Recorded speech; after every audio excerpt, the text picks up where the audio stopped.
Lydia had always been drawn to the strange and mysterious. As a practicing tarot reader, she prided herself on her ability to interpret the card's messages until the night she met the deck. It called to her from the back of Blackthorn's Antiques, a shop tucked away in the city's oldest quarter.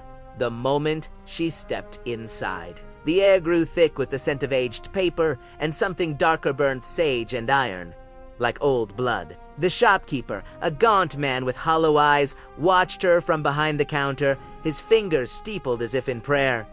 Looking for something specific, he asked, though his tone suggested he already knew. Lydia's gaze fell upon the velvet box. It was unassuming, really just a small, black case with silver clasps. But when she touched it, a jolt of cold shot up her arm. The shopkeeper's lips curled into something that wasn't quite a smile. "Ah," he murmured. The Vespertine Deck. She had heard the name before, whispered in occult forums, and dismissed as legend. A tarot deck created by a 17th century mystic who had supposedly trapped spirits within the cards. A deck that didn't just predict the future, it shaped it. "How much?" Lydia asked, already reaching for her wallet. The shopkeeper hesitated. "It doesn't belong to me. It belongs to whoever it chooses." He pushed it toward her. "Take it, but be warned. Once you use it, there's no going back." That night, in the dim glow of her apartment's candles, Lydia laid out the cards for the first time. Passed. The Hanged Man. But something was wrong. The figure wasn't serene. In his sacrifice, he was struggling, his face twisted in agony. And his features, they looked like hers. Present? The High Priestess. The woman in the card sat between two pillars, her gaze piercing.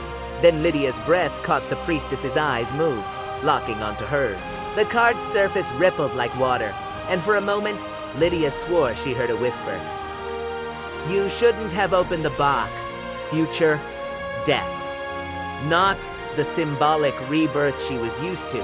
This death was literal, a corpse sprawled on a floor, limbs bent at unnatural angles, and standing over it, a shadowed figure with too many teeth. Lydia's hands trembled as she gathered the cards. She told herself it was just her imagination, the power of suggestion. But the next morning, she found the Fool on her pillow. "De cardad en ti." Been there when she went to bed? The Fool's carefree smile had changed now. His mouth was stretched in a silent scream, his eyes wide with terror. And in the background, where there had once been a sunlit cliff, there was only darkness. The days blurred into a nightmare. The devil appeared in her mailbox, the figures in its chains now writhing, their mouths open in silent shrieks. The tower materialized in her bathroom mirror, the illustration's flames licking at the glass. And then the hallucinations began. Whispers in empty rooms, the scent of smoke when nothing was burning, a figure standing at the foot of her bed, its face a shifting mosaic of every horror the cards had shown her. She tried to destroy the deck. Burning only made the cards reappear, untouched, on her kitchen table.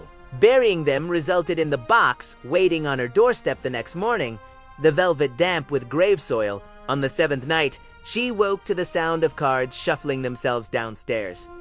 Her body moved against her will, dragging her toward the noise. The living room was lit by a single candle, its flame unnaturally still. The deck sat in the center of her coffee table, spread in a perfect circle. And in the center, the moon, its surface rippled like liquid. A hand, skeletal and dripping black ooze, clawed its way out of the card.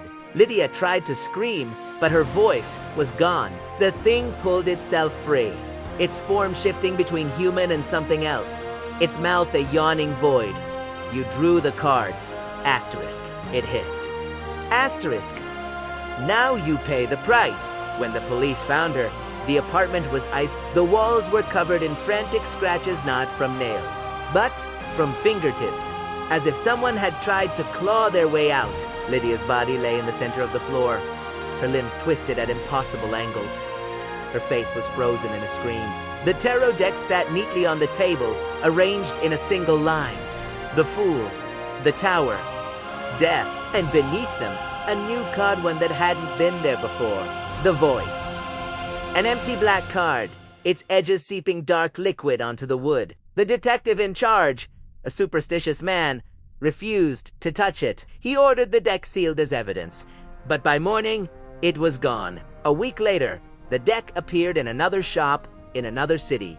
The new owner, a tarot enthusiast named Daniel, couldn't believe his luck when he found it. 18th century occultist deck. The listing read, rare, powerful, and as he reached for it, the silver clasps clicked open on their own.